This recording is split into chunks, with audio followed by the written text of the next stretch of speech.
Shalom Bapak Ibu Saudara yang dikasihi Tuhan. Pada saat ini kita kembali bertemu untuk beribadah kepada Tuhan Yesus dengan cara yang berbeda, tapi intinya tetap sama, yaitu bahwa kita ingin memuji, menyembah Tuhan, kita ingin mendengarkan firman Tuhan. Dan pada kesempatan saat ini, mari kita sediakan hati kita, pikiran kita sepenuhnya untuk kita mendengarkan firman Tuhan. Untuk itu mari kita tundukkan kepala dan kita berdoa. Bapa di surga, terima kasih untuk kesempatan yang sangat indah dan luar biasa. Kalau saat ini kami boleh beribadah kepada Tuhan, kami boleh mendengarkan firman Tuhan, kami membuka hati kami untuk firman-Mu Tuhan. Urapi hamba-Mu, urapi setiap hati kami, sehingga setiap kebenaran firman Tuhan boleh sampai dalam hati kami masing-masing.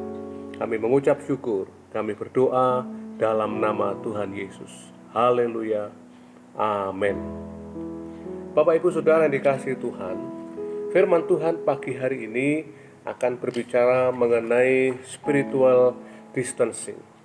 Hari-hari ini kita mendengar sebuah istilah yang banyak muncul akibat beredarnya penyebaran virus corona ini, anjuran pemerintah yaitu social distancing. Dan beberapa hari yang lalu kemudian rupanya istilah itu disempurnakan, diganti oleh PBB menjadi physical distancing, yaitu jarak antara orang satu dengan orang yang lain, atau singkat katanya adalah jaga jarak ya, satu dengan yang lain. Nah, saudara-saudara, istilah ini begitu sangat sering kita dengarkan, sering disampaikan, karena ini sesuatu yang sangat penting sekali. Physical distancing ini adalah sebuah tindakan yang secara sungguh-sungguh harus kita lakukan, karena kalau kita tidak mengambil ini dengan sungguh-sungguh, mengambil tindakan ini dengan sungguh-sungguh, maka dikhawatirkan kita akan bisa terpapar dengan virus corona yang kalau kita dekat dengan seorang yang sudah positif terpapar virus corona, maka hanya lewat percakapan saja, lewat udara saja, kita bisa tertular dengan sangat mudah. Nah, berangkat dari istilah inilah kemudian saya menemukan ada satu istilah lain, yaitu spiritual distancing, yaitu bagaimana kita harus bisa memelihara kehidupan rohani kita, supaya kehidupan rohani kita tidak terpapar oleh virus lain yang lebih berbahaya daripada virus COVID-19, virus corona ini, yaitu virus dosa. Kalau virus corona ini mungkin membunuh tubuh kita, tapi kalau virus dosa itu bisa membunuh jiwa kita, bisa membuat kita mengalami kebinasaan kekal untuk selama-lamanya. Kalau kita jaga jarak dengan orang lain, yang istilahnya physical distancing, kita ingin lakukan itu supaya tubuh kita sehat. Tapi kalau kita mau mempraktekkan spiritual distancing, kita lakukan itu supaya kerohanian kita itu menjadi sehat. Nah, pemerintah menganjurkan untuk supaya setiap warga negara jaga jarak satu dengan yang lain. Itu ada beberapa hal yang harus dilakukan dalam physical distancing itu. Yang pertama, supaya setiap orang menjauhi kerumunan. Yang kedua, supaya setiap orang bekerja, belajar, beribadah dari rumah masing-masing. Yang ketiga, supaya setiap orang meminimalisir sentuhan-sentuhan dengan orang lain, berdekatan dengan orang lain, tatap muka langsung dengan orang lain. Yang keempat, ada anjuran supaya orang berjemur di bawah sinar matahari di teras rumah. Yang kelima, setiap orang dianjurkan untuk memastikan sirkulasi udara di rumah mereka itu baik, terhindar dari ruangan yang lembab. Dan yang keenam, yang terakhir, dalam physical distancing adalah supaya setiap orang menunda atau menghindari kegiatan acara-acara massal Mungkin itu arisan, mungkin itu reuni-reuni, resepsi pernikahan, bahkan kegiatan-kegiatan keagamaan. Dalam hal ini kalau boleh saya rangkum menjadi 3 saja dalam physical distancing ini. Yang pertama, di rumah saja. Karena ini adalah istilah yang sangat paling sering kita dengar di televisi juga, di rumah saja. Yang kedua, jaga jarak aman dengan orang lain. Kalau duduk pun kita harus jarak 1 meter, antri pun juga harus 1 meter satu dengan yang lain. Yang ketiga, kita harus rajin cuci tangan, kita harus menjaga kebersihan. Nah, berangkat dari 3 hal yang saya rangkum ini, saudara-saudara, maka dalam spiritual distancing, saya menemukan prinsip yang sama. Spiritual distancing yang pertama adalah, kalau tadi pertama dikatakan di rumah saja, maka dalam spiritual distancing di kamar saja. Di kamar saja. Saya ingat satu kali Tuhan Yesus pernah berkata dalam kitab Injil Matius, pasal yang ke-6, ayat 5 sampai dengan ayat yang ke-6. Saya bacakan firman Tuhan bagi saudara. Matius pasal 6, ayat 5 dan ayat yang ke-6 dikatakan, dan apabila kamu berdoa, janganlah berdoa seperti orang munafik. Mereka suka mengucapkan doanya dengan berdiri dalam rumah-rumah ibadah dan pada tikungan-tikungan jalan raya, supaya mereka dilihat orang. Aku berkata kepadamu, sesungguhnya mereka sudah mendapat upahnya. Tetapi jika engkau berdoa, masuklah ke dalam kamarmu, tutuplah pintu, dan berdoalah kepada Bapakmu yang ada di tempat tersembunyi. Maka Bapakmu yang melihat yang tersembunyi akan membalasnya kepadamu. Inilah spiritual distancing yang Tuhan inginkan untuk kita praktekkan, kita lakukan supaya kerohanian kita terpelihara, kerohanian kita sehat. Tuhan Yesus berkata dalam khotbah di bukit ini, salah satu poin penting yang Tuhan sampaikan adalah supaya kita mau di kamar saja. Untuk apa? Berdoa. Bukan berarti bahwa kita setiap hari di kamar terus, tiap hari di kamar terus kita tidak bekerja apa-apa, bukan. Tapi kita harus ada waktu di mana kita harus ada di kamar. Masuk ke dalam kamar, tutuplah pintu, dan dikatakan dalam firman Tuhan, berdoalah kepada Bapakmu yang di surga. Pertanyaan saya pada saat ini adalah, apa sih artinya berdoa? Definisi doa, berdoa bagi kita itu apa? Beberapa orang berkata, oh berdoa itu berkata-kata kepada Tuhan. Ada yang bilang, oh berdoa itu adalah minta kepada Tuhan. Dan banyak macam definisi yang lain. Tapi saya mau sampaikan bahwa semua itu tidak salah. Namun definisi yang paling harus kita pahami tentang berdoa itu adalah bahwa doa itu berbicara tentang hubungan pribadi dengan Tuhan. Doa itu lebih daripada sekedar minta. Doa itu lebih daripada sekedar berbicara dengan Tuhan. Doa itu bukan berbicara tentang minta, doa itu berbicara tentang hubungan dengan Tuhan. Kalau berdoa itu berbicara tentang hubungan dengan Tuhan, saudara-saudara, maka apa yang ada di dalam doa, supaya hubungan yang dimaksud tersebut betul-betul kita capai dalam doa kepada Tuhan. Ada 3 hal yang harus kita lakukan dan kita alami, 3M. Yang pertama adalah ketika saudara berdoa, mari kita memulai itu dengan memuji dan menyembah Tuhan. Memuji dan menyembah Tuhan, saya selalu menganjurkan kepada saudara-saudara untuk mengambil waktu atau mengambil sebuah lagu rohani, lagu penyembahan yang dinaikkan, kita naikkan kepada Tuhan ketika kita mengawali doa. Misalnya Haleluya 12 kali. Itu lagu yang sangat mudah, saudara-saudara. Haleluya, haleluya,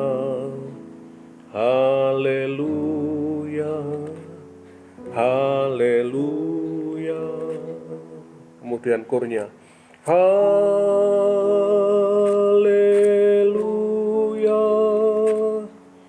haleluya,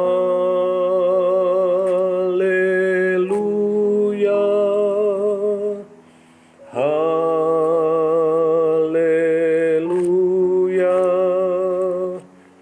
haleluya.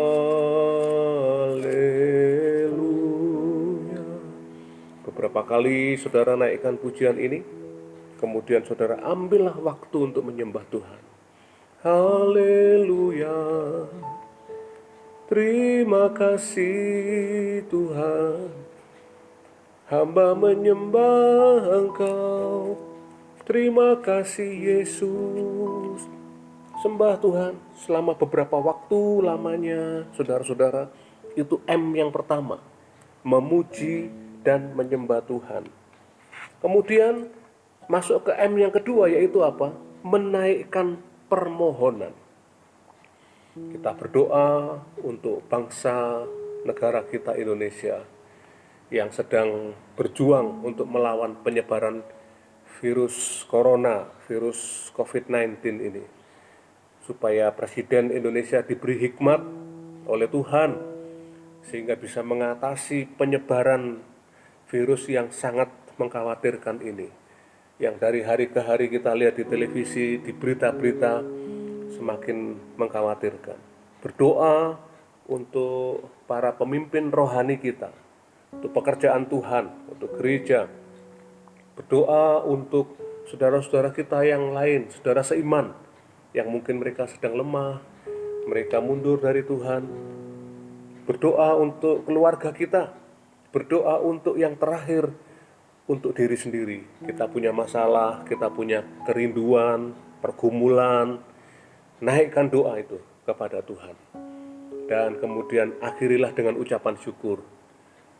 Sebuah pernyataan yang keluar dari lidah bibir kita, dari mulut kita kepada Tuhan di akhir doa kita, yaitu bahwa kita percaya Tuhan mendengar doa kita. Setelah amin, maka M yang ketiga adalah membaca Alkitab. Saudara mulai membaca Alkitab, di gereja kita ada panduan bacaan Alkitab setahun, ya. Atau kalau saudara sudah punya buku panduan gemar membaca Alkitab yang pernah dibagikan beberapa tahun yang lalu, lanjutkan saudara-saudara. Baca Alkitab. Saudara, kita harus ada waktu untuk kita berdoa dengan benar di hadapan Tuhan, sehingga terjalin sebuah hubungan yang baik dengan Tuhan. Karena itulah arti sesungguhnya dari doa.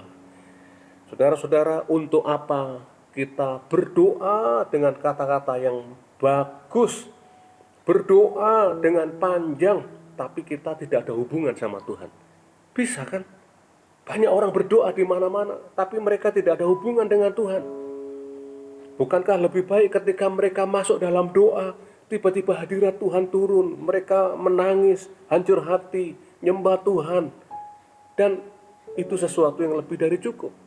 Tuhan memahami semua pergumulan kita. Baru setelah itu kemudian kita masuk dalam doa-doa permohonan yang kita naikkan di hadapan hadirat Tuhan. Jadi yang pertama, spiritual distancing itu adalah di kamar saja. Bina hubungan yang baik dengan Tuhan. Itu akan membuat rohani kita jadi sehat. Yang kedua, spiritual distancing itu adalah jaga jarak aman. Ya, tadi seperti yang dikatakan dalam physical distancing, saudara-saudara, di rumah saja pertama, yang kedua, kita harus menjaga jarak aman dengan orang lain. Dalam spiritual distancing pun juga harus begitu. Jaga jarak aman dengan hal-hal yang ada di sekitar kita yang berpotensi untuk membuat kita mundur dari hadirat Tuhan. Dan itu berbicara mengenai pergaulan, saudara-saudara. Rasul Paulus pernah mengingatkan jemaat di Korintus dalam 1 Korintus pasalnya yang ke-15, ayatnya yang ke-33. Dikatakan demikian dalam firman Tuhan. Janganlah kamu sesat, pergaulan yang buruk merusakkan kebiasaan yang baik. Saudara-saudara, ini berbicara mengenai pergaulan. Kalau pergaulan kita buruk, maka itu akan merusakkan kebiasaan yang baik, merusakkan kehidupan kerohanian kita. Karena kebiasaan yang baik itu berarti adalah merupakan gaya hidup anak Tuhan yang baik. Sebagai anak-anak Tuhan yang telah mempunyai pola kehidupan kerajaan Allah. Kalau pergaulan kita salah dengan orang lain, maka kita akan mempunyai dampak merosotnya nilai-nilai kerajaan Allah, pola kerajaan Allah yang sudah kita miliki selama ini. Nah, saudara-saudara, berbicara mengenai pergaulan yang buruk, itu berbicara tentang dengan siapa kita bergaul. Nah, dalam hikmatnya Raja Salomo pernah berkata dalam Amsal pasal yang ke-20, dikatakan demikian ayatnya yang ke-20. Amsal pasal yang ke-20, ayatnya yang ke-9, dikatakan, siapa mengumpat, membuka rahasia, sebab itu janganlah engkau bergaul dengan orang yang bocor mulut. Jangan bergaul dengan orang yang perkataannya tidak terkontrol dengan baik.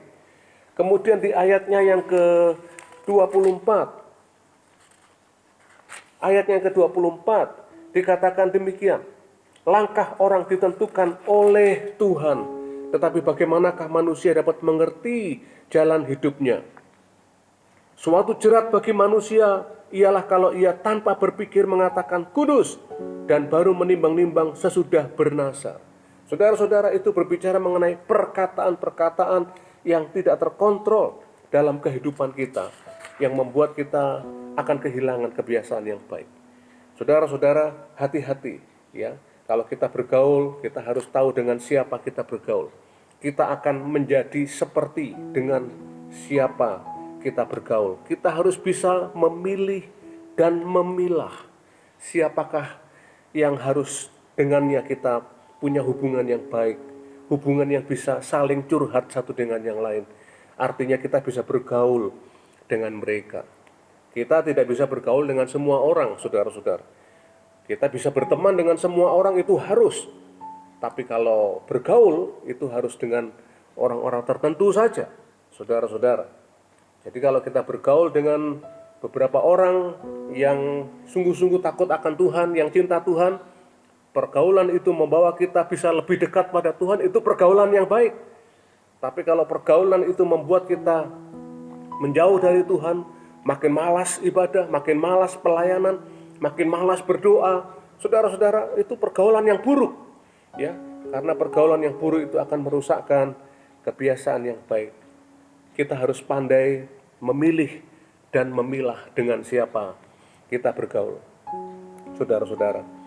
Ya, satu kali ada seorang yang kedatangan tamu di rumahnya, seorang ibu yang kedatangan tamu di rumahnya, dan bel di pintu gerbang berbunyi, ting nong.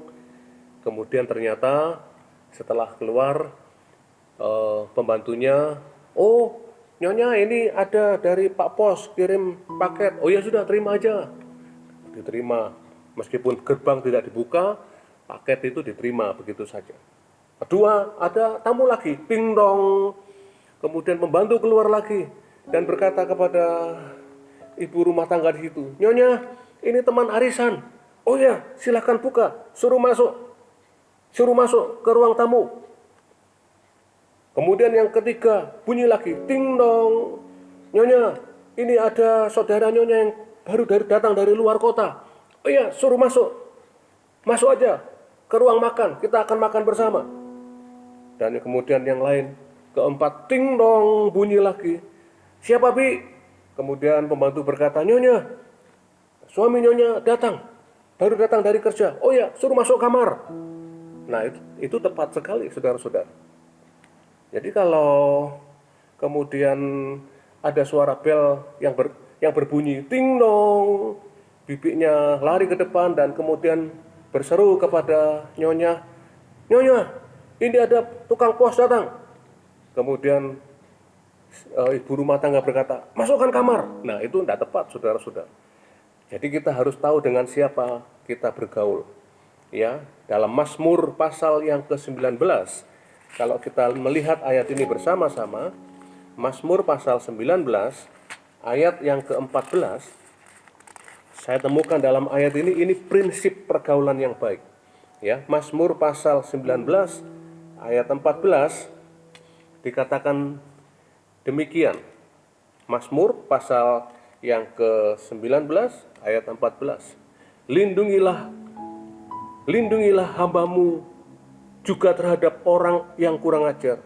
Janganlah mereka menguasai aku, maka aku menjadi tak bercela dan bebas dari pelanggaran besar.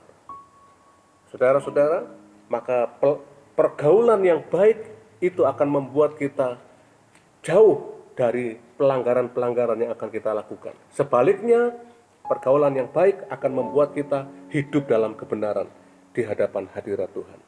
Itulah spiritual distancing yang kedua, saudara-saudara. Jaga jarak aman dengan segala sesuatu yang ada di sekitar kita.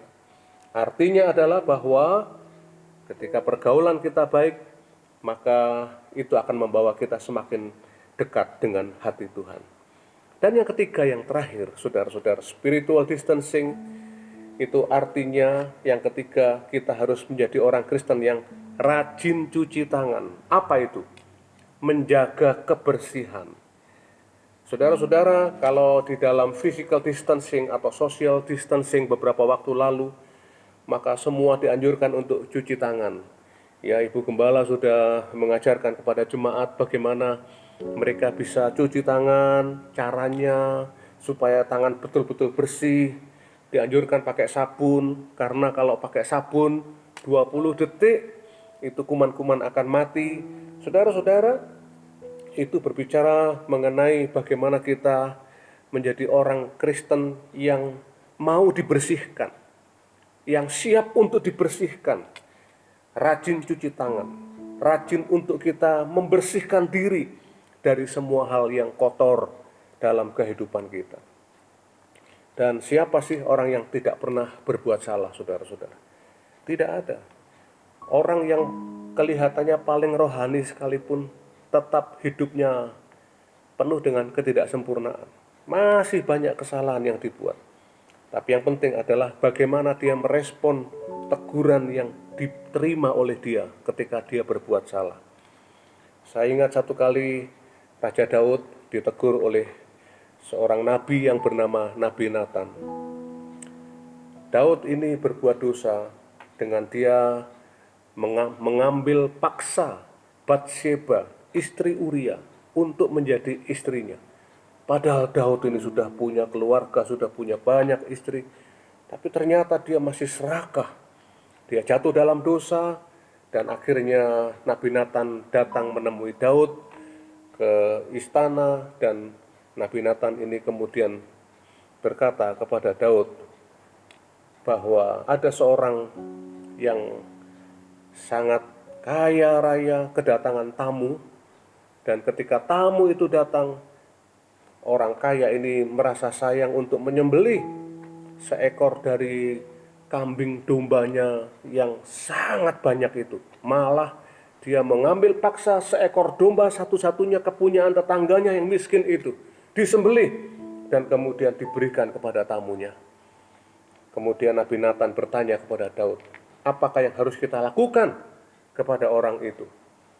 Maka dengan emosi yang meledak-ledak, saudara-saudara, Raja Daud ini kemudian berkata, orang itu harus dihukum mati dan harus kekayaannya dibagi-bagikan dan lain sebagainya. Yang jelas Daud dengan emosi berkata, orang itu harus dihukum seberat-beratnya. Kemudian Nabi Nathan berkata kepada Daud, engkaulah orang itu.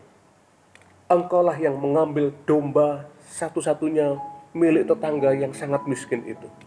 Karena engkau telah mengambil paksa Batsheba, istri Uria. Apa reaksi Daud ketika itu, saudara-saudara? Daud langsung tersungkur dan dia langsung berkata kepada Nabi Nathan, aku berdosa kepada Tuhan. Itu ditulis dalam 2 Samuel 12 ayat yang ke-13. Luar biasa Daud ketika dia menerima teguran firman Tuhan. Dia berkata, aku berdosa kepada Tuhan. Saudara-saudara, saya lihat beda dengan kebanyakan raja-raja Israel yang lain. Ketika mereka ditegur, maka raja-raja Israel ini dengan sombongnya mereka menghukum nabi-nabi Tuhan. Ada yang dipenjara, ada yang dimasukkan sumur, ada yang dibunuh, ada yang disiksa, dan lain sebagainya. Tapi Daud ketika ditegur oleh Nabi Nathan, biarpun dia punya kuasa, dia kemudian menyadari kesalahannya dan mengaku, aku berdosa kepada Tuhan. Inilah sikap hati yang Allah mau. Inilah istilah yang tadi saya katakan kepada saudara, rajin cuci tangan. Kita harus siap dibersihkan kalau ada sesuatu yang kotor dalam kehidupan kita. Dengan hati yang siap untuk ditegur oleh firman Tuhan. Saudara-saudara, siap untuk diluruskan oleh firman Tuhan. Dan yang penting adalah jangan menunda untuk bertobat. Kalau hari ini saudara merasa ada sesuatu yang menegur hidup saudara, ada dosa yang ditegur, jangan tunda sampai nanti, sampai besok. Kalau pada hari ini ketika engkau mendengar suaranya, maka bukalah hatimu, datanglah kepada Tuhan, serahkan hidupmu, bertobatlah. Maka hari ini juga Tuhan akan memulihkan kehidupanmu. Inilah spiritual distancing yang ketiga, saudara-saudara, yang akan membuat kerohanian kita menjadi sehat. Jadi yang pertama, spiritual distancing itu adalah di kamar saja. Saudara harus selalu punya waktu untuk membina hubungan yang baik dengan Tuhan. Yang kedua, jaga jarak aman. Perhatikan pergaulan saudara. Jangan dengan sembarang orang kita kemudian bergaul, berbagi hati bersama-sama dengan mereka. Karena pergaulan yang buruk akan merusakkan kebiasaan yang baik. Dan yang ketiga, rajin cuci tangan. Itu artinya adalah bahwa saudara harus menjadi orang yang siap untuk dibersihkan kalau ada kotoran-kotoran apapun dalam kehidupan kita. Maka saya percaya saudara-saudara, inilah yang akan membuat kerohanian kita akan terus menjadi sehat, ya, dimanapun kita berada. Lakukan hal ini, maka kerohanian kita akan terpelihara dengan baik. Saudara, saya rindu firman Tuhan mendapat tempat terbaik dalam hati saudara. Saya tahu hari ini saudara tidak ada di gereja, saudara mungkin ada di rumah saudara, saudara ada di kamar saudara, mendengarkan pemberitaan firman Tuhan ini. Tapi tidak peduli dimanapun saudara berada, kalau hari ini saudara membuka hati bagi firman Tuhan, Tuhan akan hadir di tempat saudara, di rumah saudara, di kamar saudara, dimanapun saudara berada. Siapapun yang membuka hati akan dijamah oleh Tuhan dan hidupnya akan dipulihkan.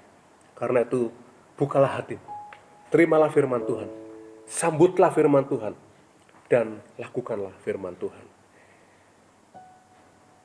Saya akan naikkan satu pujian, kemudian kita akan berdoa bersama-sama. Ujilah aku Tuhan, ujilah aku Tuhan, cobalah aku Tuhan, selidiki batinku dan hatiku,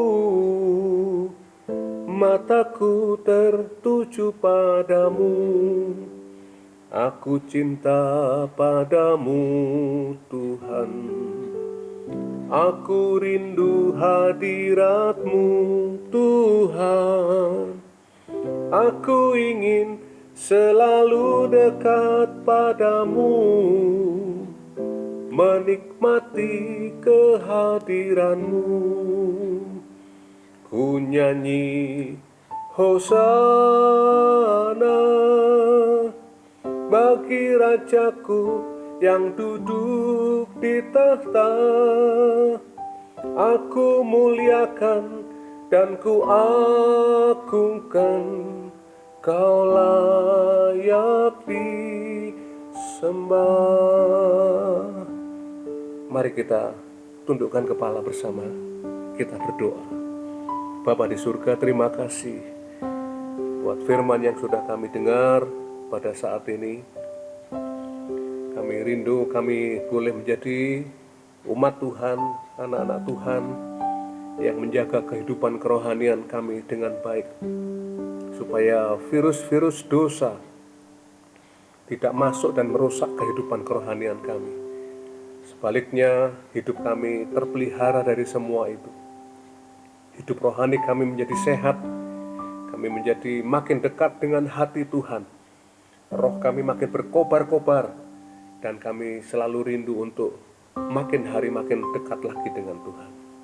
Meteraikan firman-Mu dalam hati kami Tuhan, sehingga firman Tuhan akan berkuasa atas pikiran, atas perkataan, dan atas perbuatan kami. Terima kasih buat firman Tuhan.